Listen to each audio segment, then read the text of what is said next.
Hey guys, IPL 2025 எடிஷனில் இன்றைக்கி எஸ்ஆர்ஹெச்சுக்கும் லக்னோவுக்கும் தான் match. ஆக்சுவலாக ரெண்டு பேருமே இதுக்கு முன்னாடி மேட்ச்சில் ஒருத்தர் தோற்றுருக்காங்க, ஒருத்தர் ஜெயிச்சிருக்காங்க.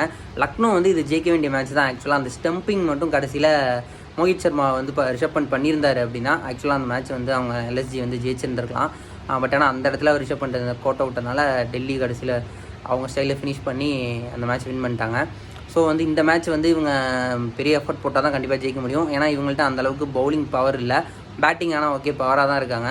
ஸோ எனக்கு தெரிஞ்சு இவங்க ஃபஸ்ட் பேட்டிங் எடுத்தாங்கன்னா வேணால் ஒரு ஸ்கோர் ஒரு 200 போட்டுட்டு இவங்களை வேணால் இது பண்ண முடியுமான்னு பார்க்கலாம். பட் ஆனால் எப்படி பண்ணாலும் கஷ்டம் தான். ஏன்னா இது எஸ்ஆர்ஹெச்சோட ஹோம் கிரவுண்டில் நடக்குது. இந்த சைடு எஸ்ஆர்ஹெச் பவுலிங்லேயும் ஓகே ஓரளவு இருக்காங்க. பட் ஆனால் பேட்டிங்கில் அவங்க டாப் 3-4 வரைக்குமே செம்ம பவராக தான் இருக்காங்க. லாஸ்ட் டைமே 250 அடித்தாங்க ராஜஸ்தானுக்கு கூட.